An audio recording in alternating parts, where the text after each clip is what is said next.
So, guys, Cowboys training camp is finally underway, and while everyone expected the biggest stories coming from what happened on the practice field, but, our beloved Jerry Jones, how is it possible he's not stealing the spotlight before practice even got started? Yeah, during his opening press conference, he made a few comments that immediately got the whole NFL talking.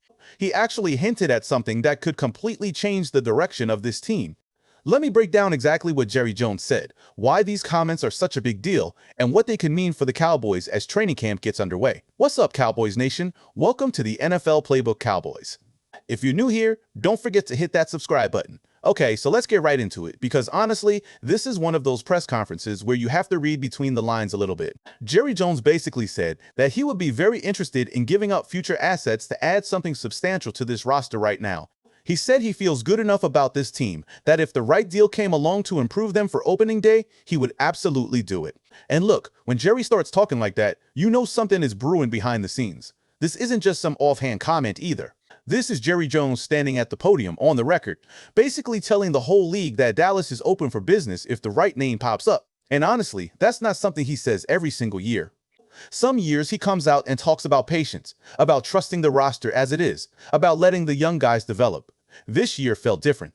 There was an urgency in his tone, almost like he knows the window is right there in front of him and he doesn't want to waste it. Now, if you listen to that presser, Jerry specifically pointed toward defense. He talked about wanting to improve playmaking ability, adding pressure on the quarterback, or doing something special at linebacker. And then he dropped this line that a top pick is expendable this year if it means adding somebody meaningful. But, and this is important, he was quick to clarify that a top pick doesn't necessarily mean a first rounder. He said it could hypothetically be a second round pick as well. So, that already tells you the scope of what we might be talking about here. Think about that for a second. He didn't say offense. He didn't mention the offensive line. He didn't mention receiver. He didn't mention anything on that side of the ball. He went right to defense, and honestly, that lines up with everything we've been seeing all offseason. This defense needs juice. It needs a difference maker who can get after the quarterback and change a game in the fourth quarter. So, when Jerry narrows it down like that, it tells you exactly where his head is at. But the part that really got everybody talking was when Jerry mentioned the situation with another team and another owner from the day before. Naturally, everybody's ears perked up at that. Reporters pushed him on it afterward, and he clarified that there's no forward momentum right now, nothing close to happening. He called it a legitimate discussion, but wouldn't give it a direction one way or another. So, what do we take from all of this? Honestly, I think the biggest takeaway isn't necessarily that a trade is happening this week. It's probably not. I think what's more likely is that the Cowboys have put feelers out, they've done some early homework, and they're laying groundwork that could pay off closer to the trade deadline. This could be something that comes out months from now, and we look back and realize, oh, that's the player they were calling about back in July. The real story here, in my opinion, is that the decision makers in that building, Jerry Jones and Stephen Jones, actually have confidence in this roster.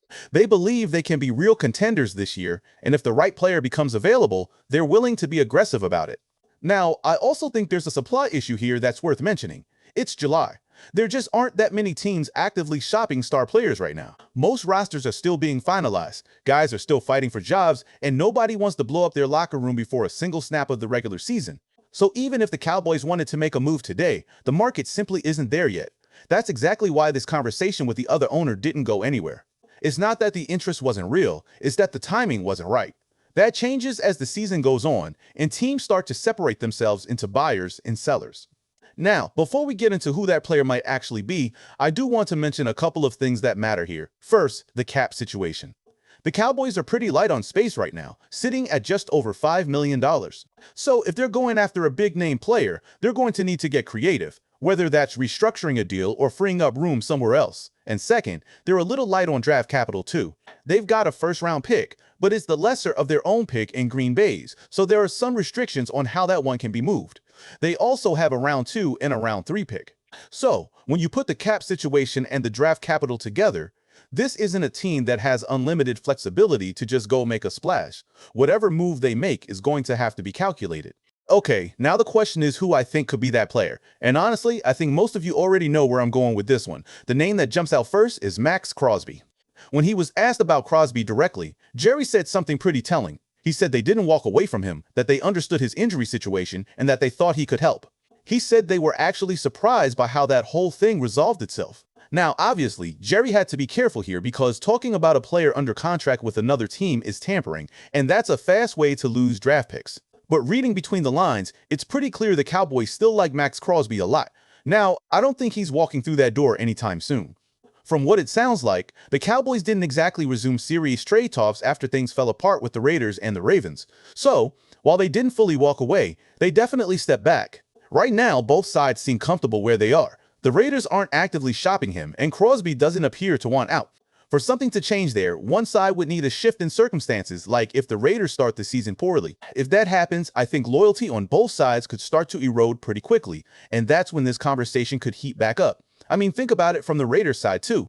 Right now, they have no incentive to move him. He's healthy, he's productive, and he's a face of that franchise. But if Las Vegas starts 1-4 or 2-5, all of a sudden, those conversations look completely different. Front offices get desperate in October when the season starts slipping away, and that's usually when the best trade value shows up. So keep this one on the back burner, because I don't think it's dead, I just think the timing has to line up. Then moving on to another name that makes a ton of sense, Josh Sweat over in Arizona.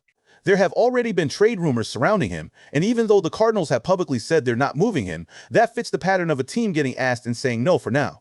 Sweat actually has ties to Christian Parker from their time together in Philadelphia, so there's already familiarity there. He'd be a real boost to the pass rush room, no doubt about it. Now, I'll be honest, there are some red flags worth watching with him, but talent-wise, he'd be an upgrade. The tricky part is the investment. You're talking about a real contract and draft compensation on top of it, and teams don't always want to commit that much to one position, especially if they've already spent premium picks there. Now, here's a name that's a bit more of a dark horse, and that's Christian Gonzalez over with the Patriots. He's currently working through a new contract situation, and it honestly feels like a bit of a standoff between him and the front office over who signs their deal first. If New England gets that extension done, which I expect they will at some point, it would solve a lot of issues in that secondary. A trade for a corner of his caliber would be a massive and complicated swing, especially with future draft compensation involved. But he's one of the best corners in the league, so it's worth mentioning even if it's unlikely. Next up, Kayvon Thibodeaux with the Giants. Now, this one is interesting to me because the Giants already have Brian Burns and Abdul Carter, plus they're using Arvell Reese in a hybrid role. That's a lot invested at one position. Remember, the Cowboys actually really liked Kayvon Thibodeaux coming out of Oregon. He was one of their top-rated players in that entire draft class. If I'm New York and I'm not thrilled with how the season is going, trading him for a solid future asset and reallocating that money elsewhere makes a lot of sense. The asking price reportedly floated around a first-round pick earlier this year, which honestly feels a little steep. But if the Giants soften that number down the road, this becomes a realistic option. Now for a few more names worth watching. Alex Highsmith in Pittsburgh could become available, especially with Nick Herbig getting paid and taking on a bigger role. Injury concerns have crept in over the past couple seasons, but he's still a productive player. I don't think Pittsburgh moves him this year with everything they've invested in trying to win now, but next offseason could be a different story. There's also Vita Vea down in Tampa Bay, and this one just got a lot more real. He actually requested a trade this week after the Buccaneers couldn't get an extension done. He's still owed around $18 million this year, and if Tampa Bay decides to move on rather than pay him top of market, that's a legit defensive tackle hitting the trade block in the middle of camp. And then there's Roquan Smith in Baltimore, who fits the profile of a splash move, but the Ravens simply don't have the linebacker depth to justify trading him away right now. Now look, I get it. Everybody wants the big splashy move right now, today, before the first preseason snap even happens. But that's just not usually how these things work. The real moves in this league almost always come together slowly, behind closed doors, over the course of weeks and months, and then suddenly you wake up one morning and it's official. So, my advice, stay patient, keep watching the practice reports, keep watching how this defense looks through camp, because how they perform right now is probably going to decide how aggressive Jerry actually gets later in the year. So let me know in the comments, which one of these names would you want the Cowboys to go get? And more importantly, do you think Jerry actually pulls the trigger on a big move this year? Drop your thoughts below.